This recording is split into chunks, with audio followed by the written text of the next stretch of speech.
Listen up. I'm not one for conspiracy theories, but if you're someone who's interested in Shiba Inu, Bitcoin, or cryptocurrency in general and happen to know a little bit about current events, I think this might interest you. If you guys are new, welcome back to Crypto Kings. My name is Matt. It's a pleasure to have you guys here.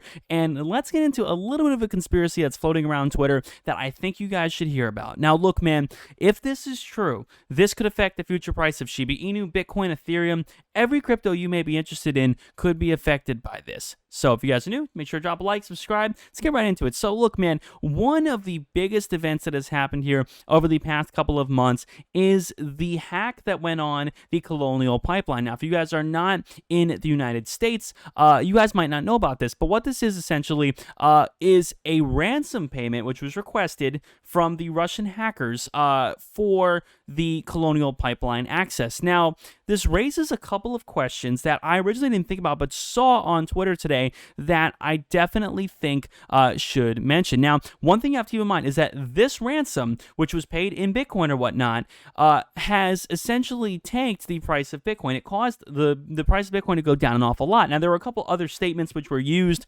from Elon Musk, President Trump, that have been talked about, which has, sort of sent the price down a little bit. But this is also worth talking about because it did also have a negative impact on the price. So what happened here is the software whatnot that was running the pipeline was hacked, and they demanded a ransom payment of 2.3 or 2.5 billion dollars, something like that. It says here the Justice Department reported a successful mission to retrieve 2.3 million. I think they retrieved, I think it might have been a little bit more, like 2.5 or 7 or something like that. But they retrieved most of it supposedly, which was paid in Bitcoin. Now, I'm no expert on Bitcoin, but I do believe it's worth mentioning that anyone who has a rough knowledge, again, I have a rough knowledge of the way crypto works. I'm an investor. I'm interested in investments. I like stocks. I like coins. I like, physical coins. I like cryptocurrency. I like all of that. I don't know the intricacies of the blockchain. That's not something I do. And I'm sure a lot of people watching this video enjoy cryptocurrency as an investment, not from a really technical standpoint.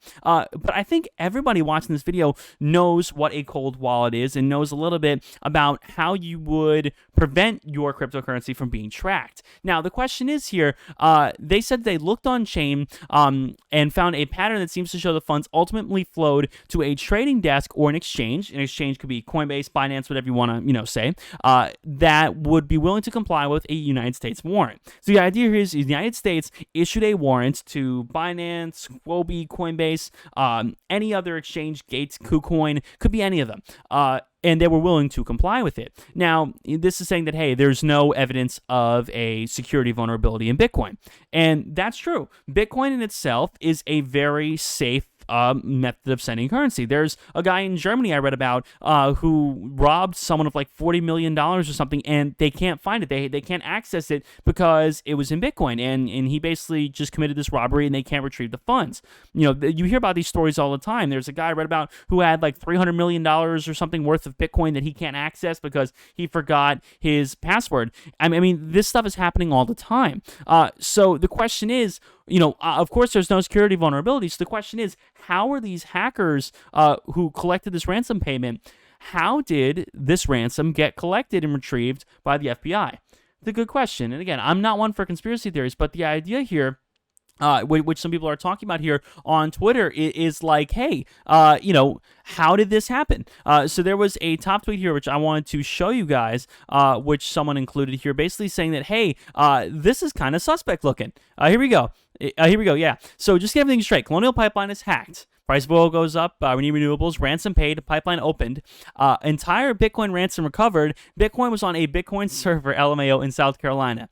Come on now. So, I mean, there are a lot of tweets like this, which people are talking about here. But the idea, man, is that people are very suspect as to why these people who committed this very sophisticated hack able to recover this type of ransom. I mean, there are tons of tweets, sort of questioning this and criticizing this, and as well as on Reddit. The question here is, how did this happen? How were people who were able to conduct a very serious hack not smart enough or savvy enough to take their cryptocurrency and put it in a of cold storage or some way in which it couldn't be retrieved. Because in my head, if this was something that I did, why would I leave it on Coinbase or Binance, knowing that it very, very easily could, get compromised in cooperation with United States intel departments? How did that happen? It just raises a couple of questions. And the theory here, and again, none of this is true, none of this is proven. I'm not alleging anything. This is just a conspiracy theory. I'm just a reporter. I'm just reporting on this theory here. I'm also not a financial advisor. But the idea here is, how did this happen? And not only how did this happen, what is the end goal here? Is the goal for the SEC to regulate Bitcoin, or something to happen some way for the United States government to regulate Bitcoin?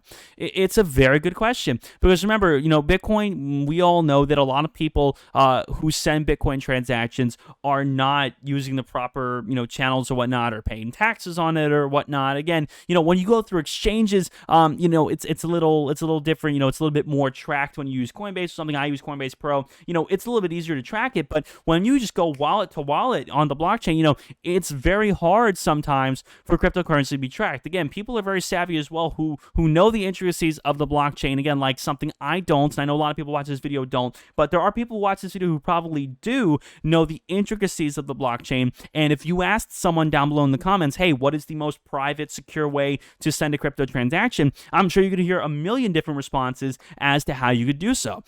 So these people who supposedly pulled off this really high-tech hack, they didn't know the means of covering their tracks or, protecting their Bitcoin, which, again, is an asset which is so easy to protect, to keep offline, to kind of keep away from being tracked. That's something I just don't understand, and it's raised a lot of questions. Now, I don't know the answer here. I don't know what the end of this conspiracy is, but again, that raises questions for Shiba Inu, for Ethereum. That raises questions for a lot of other cryptocurrencies, because a lot of them follow the same nature of Bitcoin. Shiba Inu is an ERC-20 token, meaning it is on the Ethereum infrastructure. So there are a million different ways in which, all these popular cryptos, Shiba Doge, could be tracked and could be sent and whatnot, and could be regulated if the United States government feels that all crypto needs to be regulated. So, again, this is something I just think you should know about. A conspiracy I think is worth discussing. Again, is this true?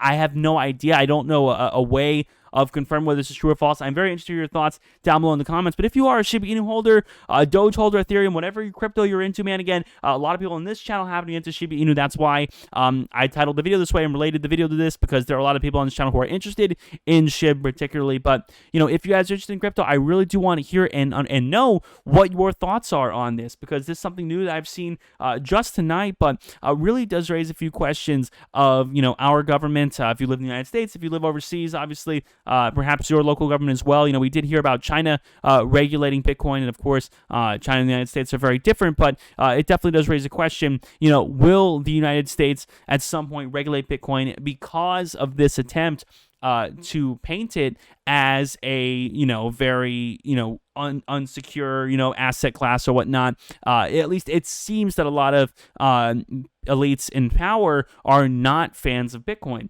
Again, and some people might not understand technology. That's very possible. It's very possible that President Trump could just not understand technology, or maybe, Elon Musk happens to not like the renewable thing.